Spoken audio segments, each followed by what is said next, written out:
Assalamualaikum warahmatullahi wabarakatuh. Ahlan wa sahlan, kembali lagi di channel Arashi, mengulik buku Wonderful Islam, penemuan dan fakta-fakta mengagumkan tentang dunia Islam.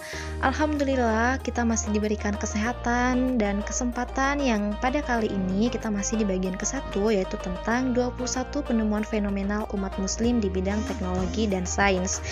Nah, tentunya di sini untuk bagian ketiga, di sini kita akan membahas tentang catur. Nah, kira-kira siapa nih yang hobi main catur? Atau mungkin teman-teman udah tahu nih bahwasannya catur itu adalah salah satu permainan tertua di dunia. Nah, sampai-sampai nih tidak diketahui siapa yang pertama kali menciptakannya.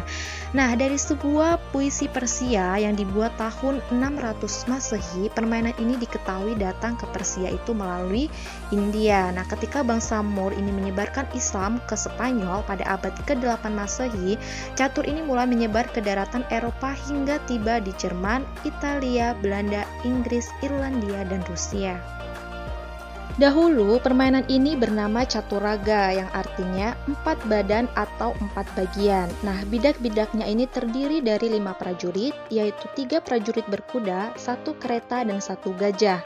Meski berasal dari India, namun bangsa Persia lah yang menyempurnakan permainan catur, hingga akhirnya nih menjadi permainan catur modern seperti dikenal yang sekarang. Mereka juga menambahkan raja, fazin atau penasehat, kuda, serta mengganti prajurit menjadi sebuah pion. Bahkan, beberapa istilah catur modern saat ini berasal dari istilah yang digunakan pada permainan catur Persia.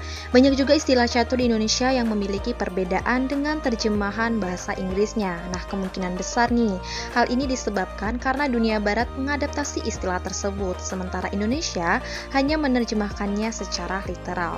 Skakmat dalam bahasa Inggris yaitu checkmate berasal dari kalimat shahmat yang berarti pemimpin telah tamat. Sah atau shek adalah sebutan untuk pemimpin di Persia, sedangkan ruk atau disebut benteng di Indonesia ini berasal dari kata ruk yang berarti kereta. Ada juga yang menyebutnya yaitu bidak. Nah, ini tersebut mendapat namanya dari Roach, burung dalam cerita mitologi Persia. Sedangkan queen dalam permainan catur ini meski berarti ratu, namun dalam istilah percaturan Indonesia adalah sebuah menteri, yakni pion penasihat dalam percaturan Persia kuno.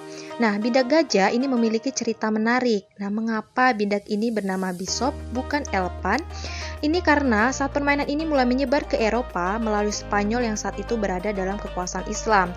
Nah, orang Eropa ini tidak mengerti apa itu gajah, karena pada saat itu di Eropa tidak ada gajah. Namanya kemudian menjadi bishop atau uskup, karena bentuknya mirip topi uskup. Sedangkan di Nusantara, olahraga otak ini dibawa bangsa Belanda pada masa penjajahan. Awalnya hanya orang Belanda yang memainkan permainan otak ini, tapi menjelang kemerdekaan banyak pribumi yang kemudian mulai memainkannya. Dari beberapa penjelasan tadi, ini dapat kita simpulkan bersama ya, bahwasannya permainan catur ini meskipun berasal dari negara India, namun bangsa Persia lah yang menyempurnakan permainan catur ini sehingga akhirnya menjadi permainan catur modern seperti yang dikenal pada saat ini. Tentunya warga Persia ini juga mayoritas adalah umat muslim. Baiklah, mungkin sampai di sini saja penjelasan tentang sejarah catur berdasarkan buku Wonderful Islam, penemuan dan fakta-fakta mengagumkan tentang dunia Islam. Semoga bermanfaat dan jangan lupa untuk ikuti terus channelnya supaya mendapatkan informasi menarik lainnya. Syukran kasiron wa ila liqa. Wassalamualaikum warahmatullahi wabarakatuh.